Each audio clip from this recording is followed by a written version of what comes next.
denial ain't just a river.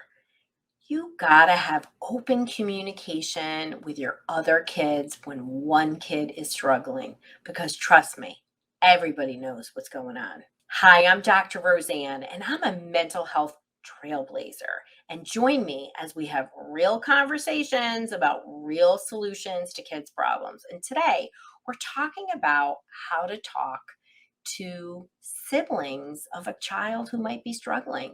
And we're going to talk about how to have that conversation to empower everybody and to make this a positive thing for your family.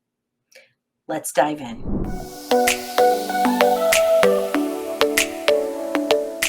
So I love it when people come to me and they're like, do you think he knows? Do you think she knows? What's the impact of this?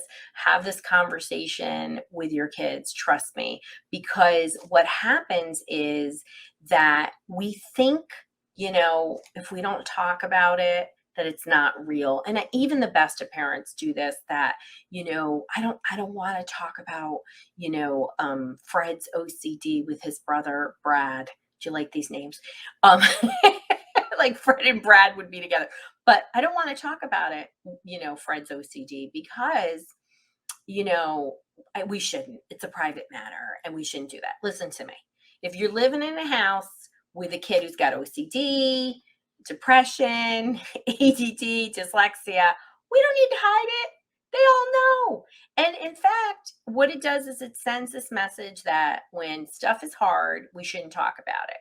And, when things happen, big conversations about serious stuff happens only through a lot of little conversations. And this is a big conversation, but we don't need to hide anything. And I got to tell you that, 30 years in, you're going to hear me say that all the time. I think it's more than 30 years now. Gotta have good skincare, everybody, as my friend Cynthia Thurlow will tell us. But she's got me to up my skincare. And it's also from a lot of good food. So lots of veggies. But here's the scoop. We want to have these conversations with our kids because, one, we don't want siblings feeling bad.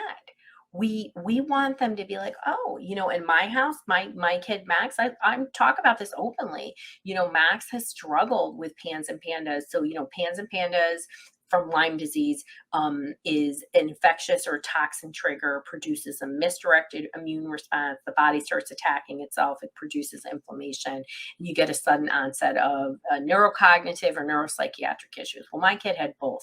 At different times, he had things like where he would just like fall over. He lost coordination.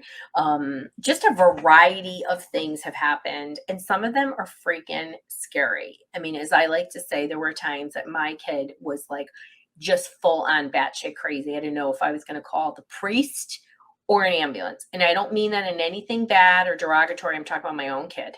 But I've heard that same statement a few hundred times out of my families. And so how are we going to hide that? Okay. And in the same way that my younger kid has dyslexia, why are we going to hide that? Why is this something we're ashamed of? And I think what we have to say to ourselves is, what is this triggering for? Why is this triggering for us? Why are we feeling this way? We don't have to feel ashamed and embarrassed. And when I've seen parents have these beautiful open conversations, those kids are the best, most well-adjusted kids of the, the siblings. They need to understand it. They need to understand you can say what I do is what I say is, listen, at times when my Max was having a hard time, I would say, his brain's on fire. He's having a hard time because of this, that, and the other thing. We got to love him up more. And I can tell you that my son, his brother, is so compassionate to others. And you know how I feel about compassion, putting yourself in other person's shoes. Empathy is a sign of a great leader, and all great leaders have empathy and compassion.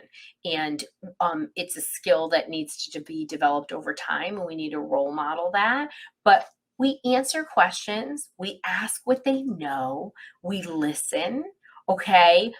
And we don't put it like, oh, it doesn't matter, just ignore him. No, that's not what you want to hear. Now, there's times when you need to say to your kid, listen, um, Jessica's really impulsive and she shows up because she just talks all the time.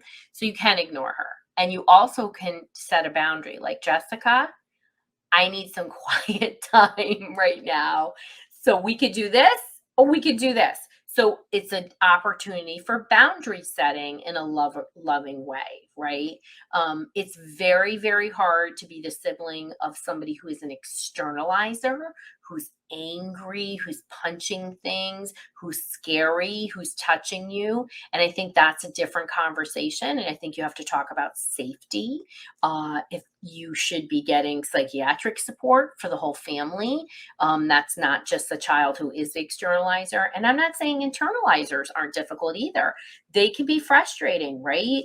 They can be stuck in their room and you're angry with them because they won't get up and their school refused. You can have a kid who's got executive functioning issues and like never is on time. That can be so stressful. Hashtag true story. So we want to be mindful of what the experiences are. We want to have conversations. We want to have conversations when we're not angry, we're not frustrated. I don't know when that is, but it means your cup is too full and you need to take care of yourself. But start with conversations about what they know, talk about the brain, talk about solutions and boundaries and what they need to do, and talk about things that help. Oh, what are things that help? We want to help our kids to help their siblings too. There's nothing wrong with that.